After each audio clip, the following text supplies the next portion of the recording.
You don't need Netflix, you don't need cable. Hop on YouTube, welcome to the hood table, where we chop up local and global events vocally. You don't really wanna miss out on these conversations. Just joke a little, laugh a little, get that wine in your system, fill your glass a little. Expose current events, talk trash a little. You never know, these opinions might clash a little. They addicted to the content, got them binge watching. You don't like it, then you want invited. Bet your friends watching in the house and in your job parking lot before you clock in. They don't wanna miss a second of this HD content. Everybody think they got something to say, so it's an open invitation, bring it to the table. But if you come whack, just know we ain't buying in. We gon' probably turn your back and tell you sorry, try again, Yeah, welcome to the hood table. You don't need Netflix, you don't need cable. Yeah, welcome to the hood table. You don't need Netflix, you don't need cable. Hey.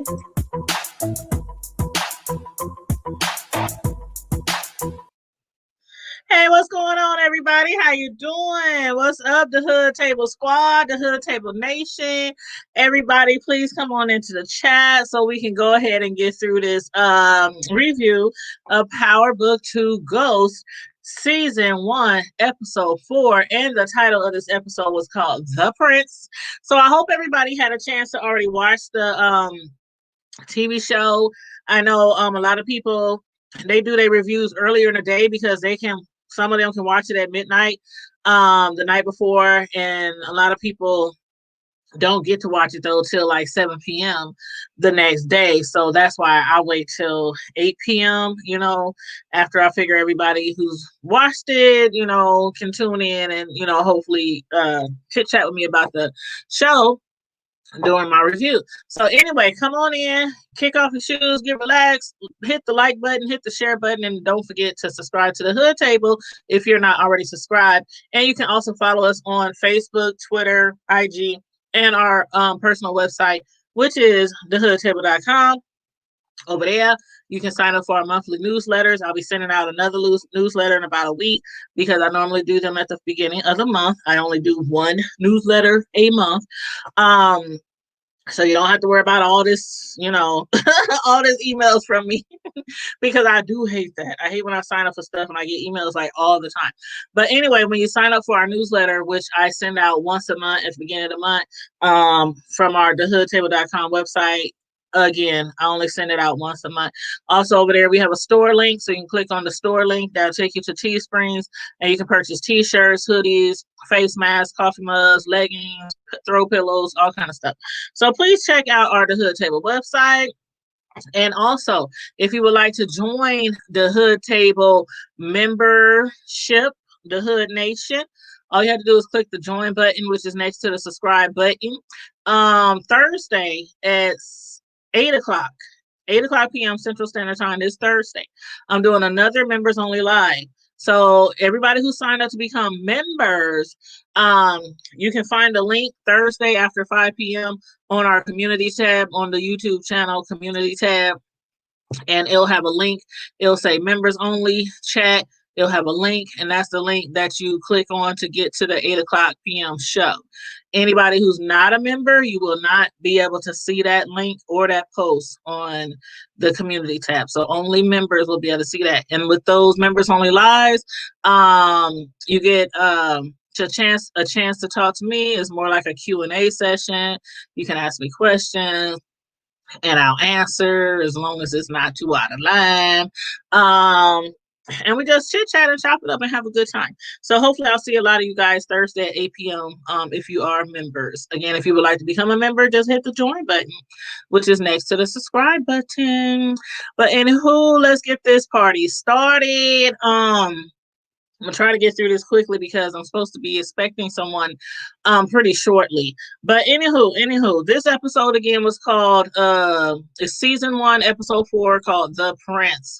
And if you guys missed it, the reason why it was called The Prince was because that is basically the title of the next book that Tariq will be assigned to read or has been assigned to read. But anywho, this episode started off with Tariq he got a phone call from his new business partner, Monet. Remember last week, she decided, to go along with Tyreek. She's, the GTG crew. She done had enough of them showing off and flashing off in social media, drawing police attention to them. So she decided to, go along with Tariq and allow him to, help them make some money in the streets. Monet calls him and reminds him of three rules. Rule number one, always pay the exact money discussed. Rule number two, always make sure you deliver your orders on time. And rule number three, always pay in cash, which he already knew these rules because he was like, finishing the sentences for her. And he is from a crime family. His father was a drug kingpin. And so, he already know the rules. He know how it goes down in the streets. But anywho, the next call he got came from his mother, Tasha, who was warning him to get a gun. She got the call from Tejada last week, after he found out from Monet that Tariq is going to be their new business partner. So he called Tasha and basically told her that if Tariq stays in line and does exactly what he's supposed to do, his life won't be in danger. But if he does get out of line, your son will end up dead. That's what he basically told her. So she calls him and warns him to get a gun. Reek didn't really know where to get a gun, though. He's still trying to stay under the radar at school. He's doing some things that, wouldn't be too pleasing to the school, to the administrators. So he's trying to stay under the radar. And she told him to get a gun. And he was like, nah, Mom, I don't think I need a gun. But anyway, she's so fearful of his life. She told him where he can get a gun. Ghost has stashed a gun in a false panel at a laundromat. So he was able to go there and find a gun. Monet, she done got the GTG crew together again due to their clout chasing, their foolishness, them just being all flashy on social media. You know how people come into money when they get their taxes and stuff like that. They be on social media flossing like they been rich their whole life. But anyway, it's called hood rich. But anyway, so she told them basically your services are no longer needed. Y'all free to go. She didn't tell them about her new connections or her new business deal. That's none of their business. But Lil Wop, now I told y'all last week that Monet is going to release the GTG crew, even though her husband Tejada told her, do not mess with them. I will handle that. I feel indebted to, he feel indebted to his father because Little Watt's father had took a bullet for him once before. So that's the only reason why Tejada was dealing with the GTG crew, including Little Watt. So I wonder how he is going to feel about knowing that Monet not only let the guys go. I don't want to say boys, let the guys go.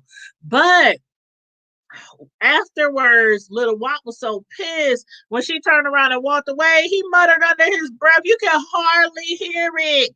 And he muttered under his breath because he was probably not trying to have her hear it because I'm just thinking that he should know how she get down, how Monet gets down. He knows how Kane gets down. So I don't know how he even mustered up that puta out of his mouth.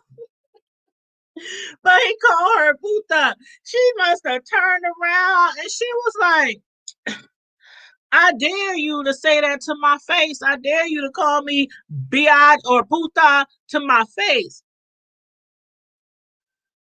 Crickets. Before he even got a chance to decide if he was going to repeat those words or that one word, he must have got his ass handed to him by Kane. Monet was like, dang, you beat the brace off that ninja. And he did. I'm surprised he ain't broke. I wouldn't be surprised if he broke his knuckles or broke his hand. Man, Lil Wop, the last thing he gonna remember is puta. That's all he gonna remember.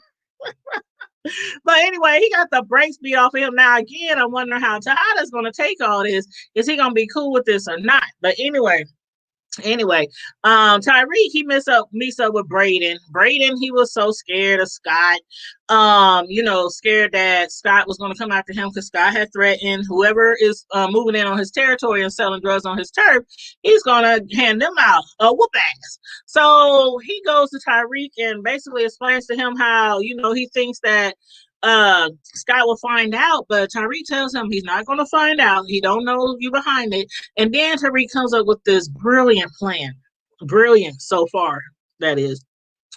He basically gets a whole bunch of smart kids who are on financial aid who could possibly use some extra ching ching, some extra skrilla, and he has them sign up to be tutors. Now, they were basically killing two birds with one stone because not only will these tutors be able to possibly help students who really need tutoring, but a lot of these kids also do drugs. So while these kids are signing up and making appointments to get tutored, they're basically also making appointments to buy drugs like math. I don't remember which was for which study was for what, like math. Let's say math was for weed.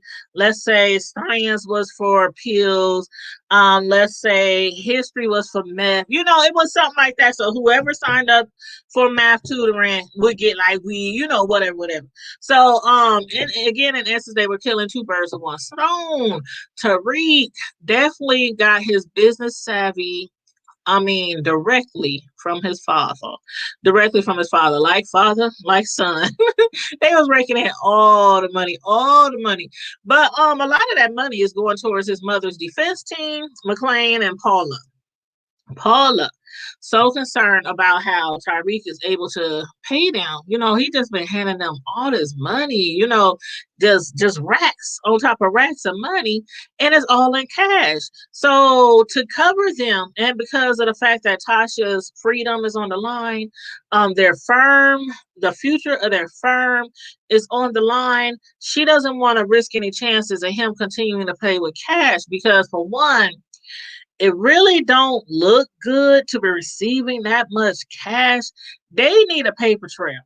Tariq, I don't think he's really feeling that because um usually in the type of business that he comes from with his father and his mother, they have to be careful with having paper trails, and they usually doctor up things. That's why Tasha had got the daycare. That's why Ghost had the club, because they were money laundering. They weren't, paper trails were basically not too honest for them, to say the least. But anyway, she told them from now on, you either got to pay by check or you got to pay by wire transfer. Now, Paula, she did tell him that she could help him out. And that was after he said he was robbing his grandmother to get the money, because his grandmother was receiving all the money from Ghost, from, like, his insurance or whatnot. But what did she mean really when she said she was gonna help him, or she could help him? Like, how the heck is Paula gonna be able to help Tyreek as far as paying that $500,000 to their firm? Now, she didn't go into details because Tariq, he had to rush off, but I don't know. Maybe she'll get to that the next episode. But anywho, they done sold out all the drugs. He done gave them another payment. Now the thing is, can they keep up with the demand? Will this be a problem for Monet? Will this end up being a problem for Tariq? Now, she done already let go of the GTG crew, but they was smoking up most of the product anyway. At least Tyreek, at least he and Braden, as far as I know, Braden ain't smoking it all up. I ain't never seen Braden sniffing on nothing or anything. But at least we know Tyreek, he does not do any drugs, at least as far as back as I can remember. But anyway, in addition to Paula trying to figure out where he getting all this money, Monet was also wondering how Tariq is coming across all this money. So she done sent her son Drew to basically spy on Tyreek, keep an eye on him, and find out anything he can about Tyreek's business hustle. Now, did they really think that Tyreek was gonna tell him how he really get down and how they running their business and how they making all that money? Like, Nope. He basically rushed them off, told him he had to get to class. When they got to class, they was had to sit down with partners. They had to get with a partner. I think it was a drawing class, an art class, or something like that.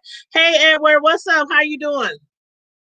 But when they got to the art class, child, I was not prepared for the scene that I saw next, y'all. When Drew sat down at that, okay, the guy, now they didn't mention the guy's name. We just know he's a smart basketball player. That's all we know. And he can't draw worth a damn. So when Drew sat down with him, immediately you could tell that there was something there. There was a connection, there was sparks. I was like, hold up. Hey, Miss Natural Noise. Hey, boo, how you doing? Y'all, when I tell you they was looking at each other and that basketball player, the way he was looking all over Drew and roaming all over him, I was like, oh my God, is the basketball player gay? Is Drew gay? Are they both gay? And I was like, nah, Drew ain't gay. But then I was like, oh shoot, before we know it, all they flirting. They was doing so much flirting. They didn't even realize that Tariq had walked out of the classroom and then they ended up in the basketball player's dorm. Did they get it on? Now they were doing a little foreplay. They were kissing and all that kind of stuff. But then Drew's phone started blowing up because Reed kept calling him because he needed more product.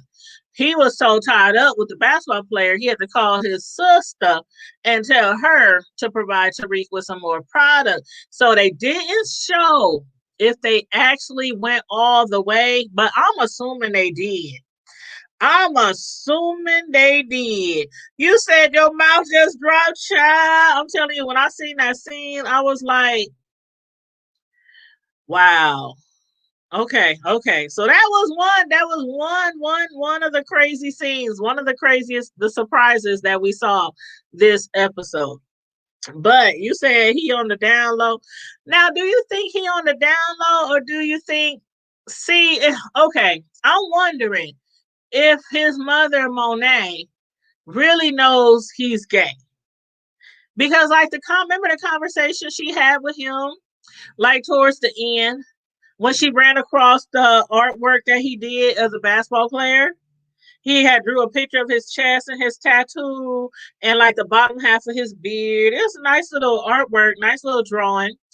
And that's when she said, you know, your father, we always worried about you. We always thought you might be too soft. Like, was she trying to say that she knows he's gay? Miss National, that's what I'm thinking. I was thinking that Miss Monet, that she knows that her son is gay. That's exactly what I was thinking. But anywho, I think they got it on. I think they got it on to the break of dawn now. She told him to always come home. She said, always come home. So she don't want him spending the night nowhere.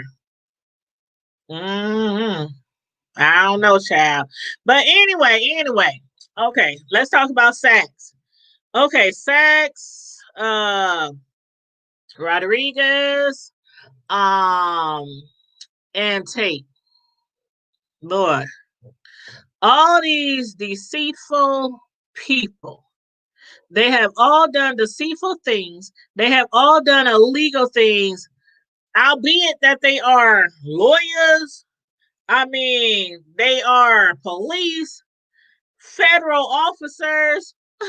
They have all done illegal things, immoral things, dishonest things. And now, Sachs, he basically, I'm sorry, now McLean, he's trying to get Sachs removed from the case because he knows that Sachs is being biased when it comes to Tasha. Why? Because he could never get enough proof, get enough solid evidence to bring down Ghost and Tommy. So the whole reason why he's after Tasha, again, everybody knows Tasha is not a queen pin. Now, Monet, on the other hand, the queen pin. Okay, that's the HBIC. Okay, the head bitch in charge. That's Monet. He could never get Ghost and Tommy, so the next best thing is Tasha. So he tries, basically they put Tate on the stand, they put Rodriguez on the stand. Now Tate, at first, he was going to basically go in there and tell everything he know about Ghost. Because you know how him and Ghost's relationship was. Tate was trying to use Ghost, to build up his career, to get him elected and all that kind of stuff. But Ghost was also trying to use Tate. Because remember they wanted that building for Raina, that center for Raina that was going to help out the neighborhood, help out the youth, get back to the community. So that in essence they were trying to use each other. But in the end, Tate is a snake. But he was willing to tell everything about Ghost. But after he was talked to and they talked to him, they basically like, you know what, your career is going to be on the line. You're a councilman, you was running for mayor or governor, one of the two. So they suggested that he basically make Ghost look like a good guy. And that's basically what he did. Tate got up there and lied his butt off. He lied. He lied about everything when it's pertaining to Ghost. But he did tell some truths on Tasha because of the fact that that's who Sack's trying to take down. So he did tell some truths on Tasha about, she knew, or Ghost knew about her being with Silver, and Tasha knew where the body was, and all this kind of stuff. But as far as Ghost, he made him look like an upstanding citizen. You said exactly. Let me read some of your comments. You said, more than likely he is gay and just afraid to come out and being judged by his peers. Not only his peers at work, but I think his brother. Like, how do y'all think? Okay, just from episode 1, what we know thus far about Kane, his brother. How do y'all think Kane will take it? Monet and his sister, I think they might even know already or have an idea. But Kane, I don't know how Kane would take that. I don't think he would take it too well. I really don't. But yeah, Tate made him look like he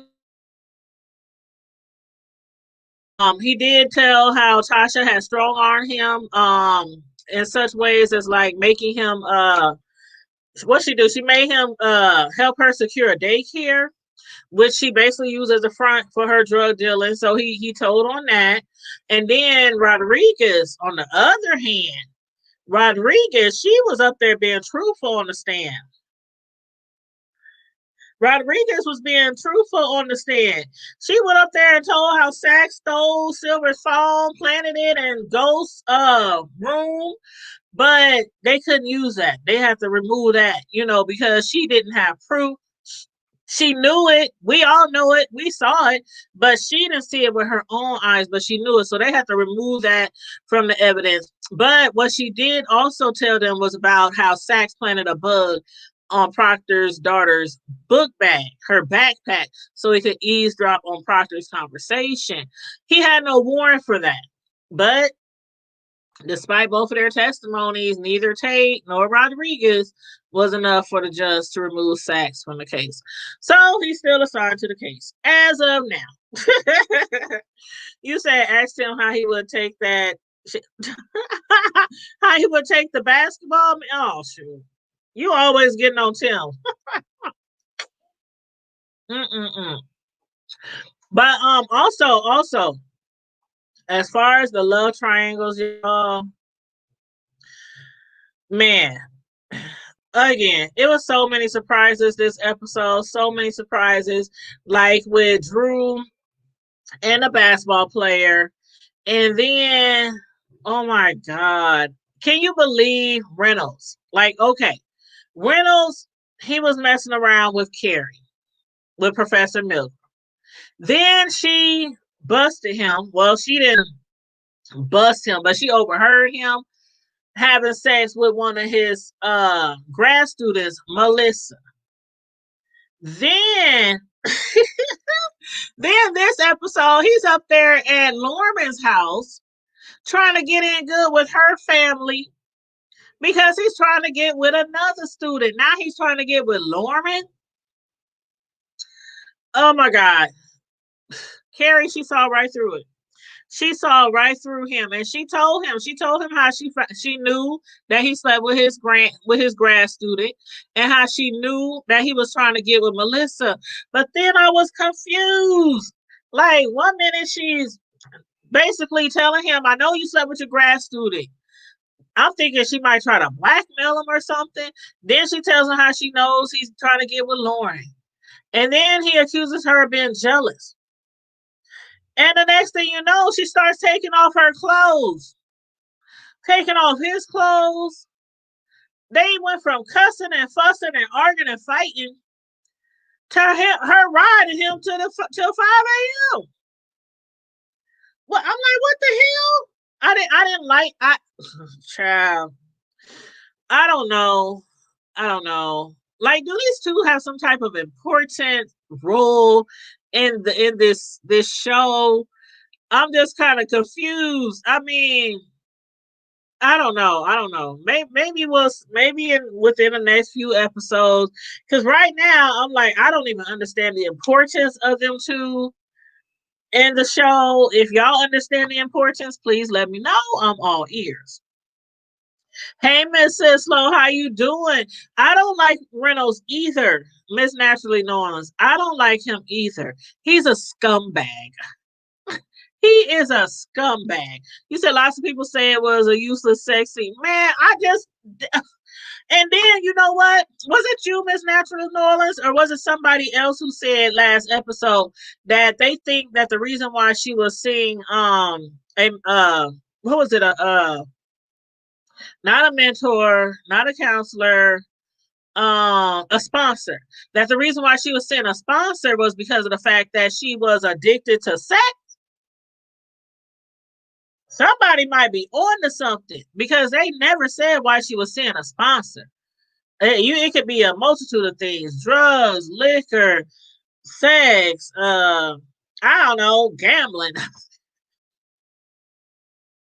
1-800 stop spending money. But yeah, I'm beginning to wonder if it was a sponsor for sex addiction, sex addicts, because I'm like, hold up, he done slept with you. He done slept with a grad student on the same desk, on the same sofa, in the same office, and now you doing it with him again? You said they both are sex addicts. So could it be that they both? No, because I was about to say, could it be that they both met in a sex addict class or group or something? But no, I don't think that's the case. I think they both met at work, and I don't know. Child, I need some more information. I got questions. You said she's addicted to him. Yes, she is addicted to him because ain't no way. Ain't no way. Nope. It couldn't be me. I would have moved on. And he ain't all that either. Like he ain't even all that. She all beautiful and he all right. He dark skinned. Y'all know I love me some dark skin. But anywho. So we have him and her sleeping together again. We have Drew and the basketball player. What about Tyreek? Okay, as if Tariq doesn't have enough to handle, as if he doesn't have enough on his plate. We see him sharing a kiss with two ladies. I'm like, who is he most attracted to? I don't know why, but I like Monet's daughter, Diana, better. For some reason, I told y'all before, that Lauren, I think she has some ulterior motives. I really do. Like they're both like the book, The Prince, that they're supposed to read. They're both is going up against each other competitively. And remember last time when she told him, just write whatever the professor wants you to write. Just Professor Oliver, was that his name? Just write whatever he wants you to write. Just satisfy him so you can get a passing grade. Kind of find out he didn't get a passing grade because of the fact that he didn't write how he truly felt about that book. So, did she sabotage him? I really think that she sabotaged him, and I really think that she has some ulterior motives. But I don't know. That's me. I could be reaching. But y'all let me know how y'all feel about her. You said Diana is the forbidden fruit and Lauren is opportunity. I don't know about Lauren being opportunity. I don't know. But Diana, I agree, is the forbidden fruit. I don't think for 1 second that Tariq would be allowed to date Diana. At least not at this point. Not in season 1. Now that could change possibly because the way Tariq hustles, Diana might want to bring him into the family fold. She might want to make him a son-in-law. You said according to her, he sleeps with all right. That's what she said. He sleeps with all his students. That's what I'm saying. Why she want to throw herself at him again? Because it wasn't even like he came on to her. They arguing, fussing, fighting, and then next thing you know, she's ripping off her clothes, ripping off his clothes, and throwing him down on the sofa. But anywho, let's forget all that. He's a whore. He's a man whore. Let's talk about McLean. Let's talk about McLean. That scene. Woo, child. Woo. Mm, Method Man. Woo. Method Man got a strong back. Did y'all see that? He got a strong back, boy. Okay. That scene right there, though. In my Cat Williams voice, that scene right there, though. I was tripping because they was getting it on, man. He was getting it, man. They was getting it on. Him and Paula, and I'm like, okay, they together, they a couple. And then when she hands him the ring afterwards and says, she hands him his wedding band and says, "Don't forget this." Marilyn would notice if it was missing because I know I would. I'm like, you a whole married man? Oh man, the love triangles in this show that we have witnessed so far. That scene was hot. I was like, whoosh.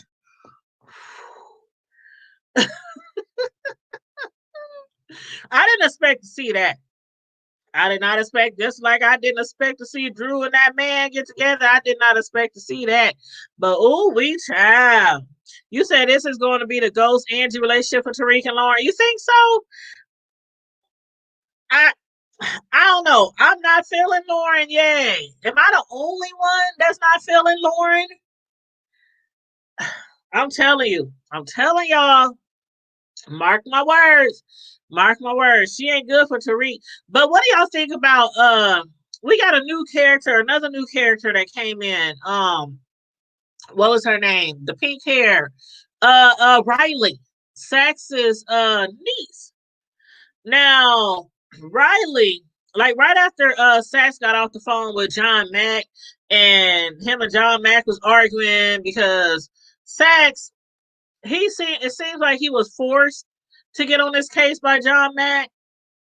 And even though he was forced, he still gotta win it.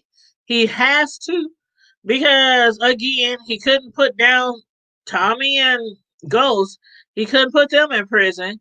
So again, the next best thing is Tasha, who knew about the business.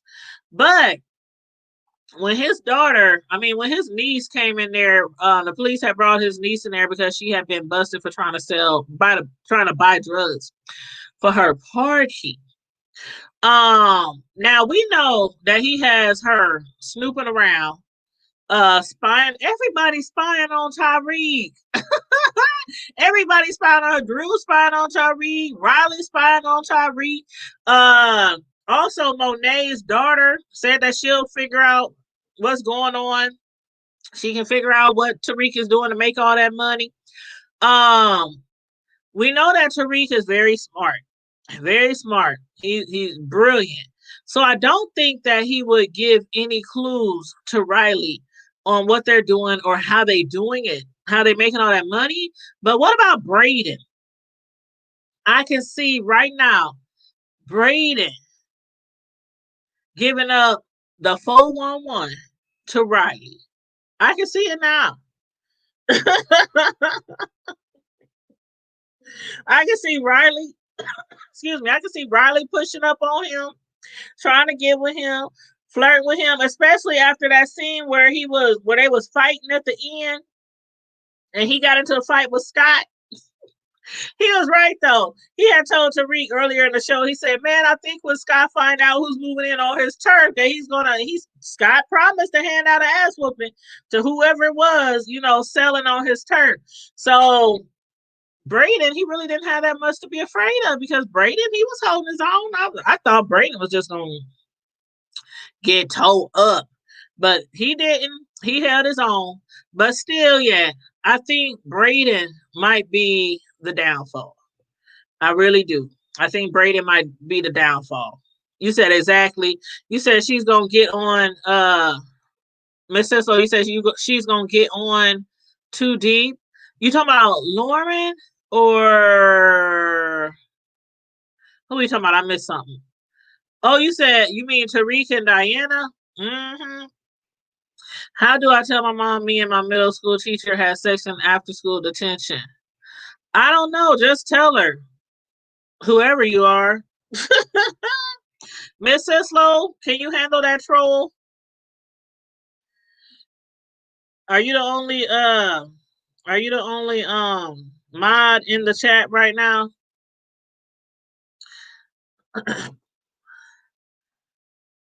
Come on, how do I tell my mom and my middle school teacher that? Okay, yeah. Is that a troll? Because if it ain't a troll, the comment is totally like unacceptable for this topic of conversation that we're speaking on. So anywho, I don't know if Miss Sislo is still in the chat, but I blocked him. I blocked him. Oh, Miss Natural Nolan. Well, I just blocked it. I just blocked it. I just blocked it. But yeah, he was asking about how did he tell his mom that him and somebody had sex in 7th grade. Just tell us. What the shit? What grade are you in now? Now let me shut up. Anywho. So yeah, as usual, I got some questions. You said tell her to confess. I'm like, just tell her shit. But anywho, y'all, I got some questions. Y'all know I always end up with my questions. So here's my questions. I got 6 questions this time. Number 1, will Drew being gay be a problem for his family? More so though for Kane. Because I don't know. I can just see Kane being homophobic. I don't know, y'all. Y'all let me know how y'all feel. And for the people who watch the show after the replay, feel free to put your answers in the comment section. But that's the first question. The second question, do you think Reynolds will be slick enough to get into bed with Lauren? Now, he done already slept with a lot of other students. But do y'all think he'll be slick enough to get Lauren into bed? Number 3, how do y'all feel about Braden? Again, I just mentioned how Tyreek, I'm pretty sure, won't slip up and reveal to Riley what he's up to. But what about Braden? Number 4, do you think Lil Wop will come back for revenge against the Tejadas after he just got monkey womp, molly wop, dog walked by Kane? He got knocked up, man. Okay. Number 5, Tejada was only dealing with Little Wop because he felt indebted to Little Wop's father, who took a bullet for him. Do you think Tejada will now have problems in prison after what happened to Little Wop at the hand of his wife and his son? And the last question, looking at Monet's actions against Lil Wop, do you think she'll be punished by her husband Tejada for ignoring his instructions to leave Lil Wop alone? Now, I only asked that question because of the fact that Monet had got extremely upset. She even took her daughter's real cell phone because her daughter had called her father on a burner and told him, she pleaded with him to tell her mother, Monet, to allow her to go to school because she wants to play basketball. Then she lied and said she didn't call her father, but Monet knew he was lying and she found the burner phone. So she took the burner phone and she took her real phone. And when she was talking to her, she basically made it seem like she's running stuff now. Yeah, your father, he used to run stuff, but he'd been in prison for 10 years. So Monet, she's acting as if she's the queen pin, like she's really running stuff. And what she says goes. And what Tejada says doesn't make a difference. So how do y'all get that? I mean, how do y'all feel about that? You said Lil Wop got, yes, Little Wop got Molly Wop. Little Wop got Molly Wop, Monkey Stomp, and Dog Walked all in the same session. And then his boys were standing around and Monet said, "Are you sure? Like, you ever done that when you was younger?" I used to fight a lot. I ain't bragging or nothing, but just from the hood I was from, we used to fight a lot. Have you ever been in a fight when one of your homies was fighting and they was just getting the best of somebody and they friends look like they about to jump in and you just be like, "Are you sure you want to do that?" Woo, child, that cracked me up. He had all those dudes around him, and none of them tried to jump in and save him. And it was just two people against them. It was just Monet and it was Kane. But they wasn't crazy. She was like, "Are you sure? You sure you want some of this?" Sure. You know how you being double dutch? Next one in? Nah, y'all better sit this one out. Y'all better sit this one out. You said something's going to strain money and Lorenzo's relationship.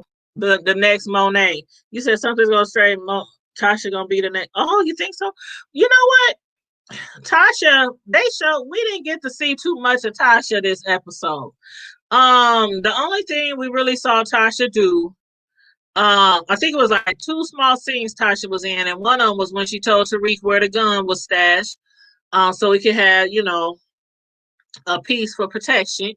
And then the other scene, she was sitting down with that other inmate who she had got the morning after pill for, and she was trying to determine if that lady, if she was, what's the lady's name? I can't remember the lady's name.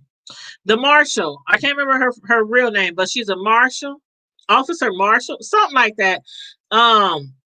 If she was indeed spying on her, because Tasha, she's like, somebody is spying on me. Somebody is telling people what I'm doing in here. Somebody is keeping an eye on me.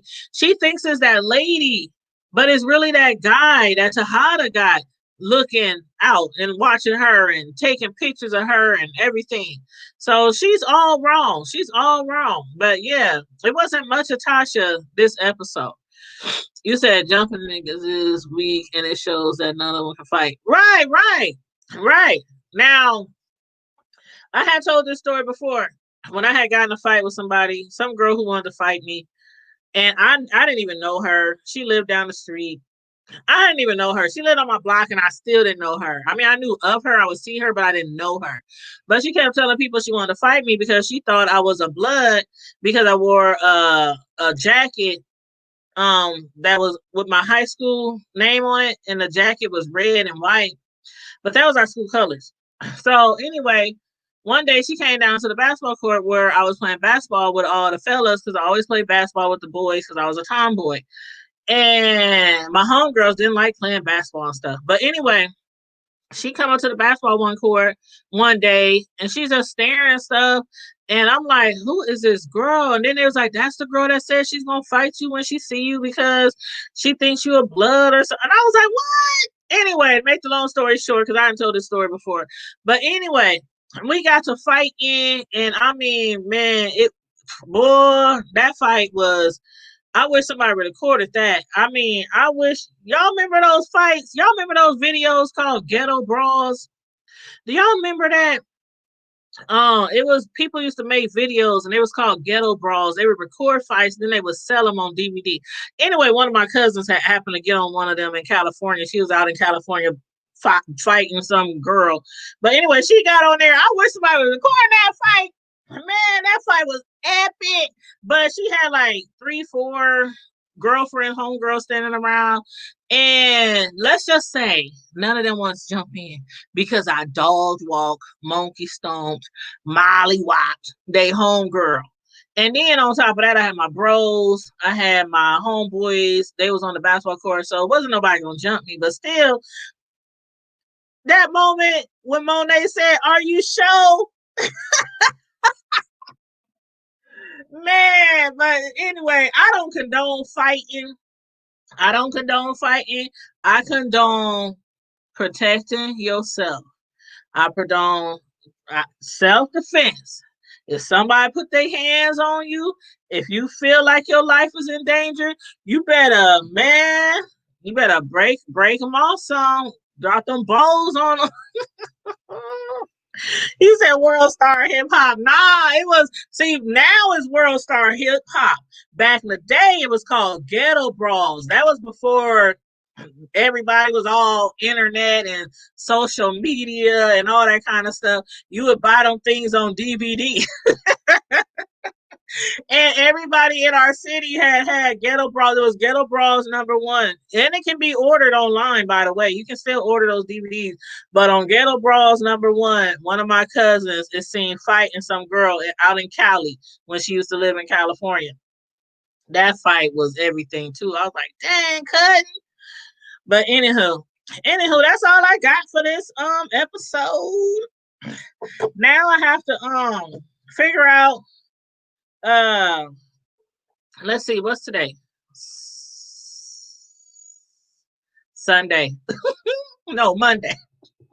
I took off today from work, so it still feels like Sunday. But Tuesday night, what show comes on? Oh yeah, the Half and a Half Knots. So the Half and a Half Knots, of course, I'll be doing a review on the Half and a Half Knots. So if y'all not caught up, feel free to get caught up with that. What else? Thursday. Oh yeah, Thursday again is members only live. So you have to be a member. You have to click the join button to do member only lives with me. You have to click the join button to become a member. You click the join button and YouTube will walk you through it. But the next members only live is Thursday, 8 p.m. I would love to see all my members in the live. I know Miss Hall says she'll be at work. Miss Hall, she's been, one of our longest supporters of the Hood Table. She will be at work, but she says she'll be listening in. So make sure I shout out Miss Hogg on Thursday because I know she'll be able to hear it. But I do hope that all the members will be able to join in. We're going to do a Q&A where you can ask me questions and I give you answers. And we can talk about other stuff. We can just have a good old chit chat, have a good old time with just the members only, talk about whatever. And then, of course, Friday is Friday Night Live. Next week, we're going to have a interview with somebody from my hometown. She's from here, but she has moved away. But she's a businesswoman. She's an entrepreneur. And we're going to have for people who wants to become entrepreneurs, who's trying to take their hobbies, turn them into a business, or for people who have small businesses and they're looking to expand or maybe partner with somebody. She is going to sit down and talk to us because she's been through a lot of challenges being in the, as an entrepreneur. And she's going to take us through a lot of do's, a lot of don'ts, a lot of advice, a lot of tips, different things like that. She helped me a lot when I was turning the Hood Table into a LLC. And I was like, oh my gosh, should I do this? Should I do that? How do I get my logo? How do I get my LLC? How do I get my logo where it's branded? She helped me with a lot of different things too. But excuse me. Edward McAfee, you said how much does it cost to join? Oh, it's either $199 for level 1 or it's $499 for level 2. So it's 2 different levels, and you get different perks with each one. But yeah, so those are the prices, and it's just once a month. It's once a month. And Google, YouTube, whatever, they take it out once a month. But yep. Yes, thank you, Miss Sislo. Don't forget to like the video, share, and subscribe. Yep. You're right, Miss Sislo. The prices are given once you click on the join button. Yes, sir. Yes, ma'am. But otherwise, guys, I'm about to get out of here. It's getting late, and I have to get ready for work. I done had a 3-day weekend. I need to get ready, get in the tub, wind down, hold me a little something, because this will be gone soon. I always make a drink when I go live, and I never finish it because I just be talking. So about time the show is over, it be all watered down. And I have to make another one. But anyway, y'all, make sure you like the video, share the video, subscribe to the Hood Table if you're not already subscribed. And if you would like to become a part of the Hood Table Nation membership, again, just click the join button and Google will take it from there. In the meantime, stay safe, be blessed, always remain vigilant, and I'm out. Deuces.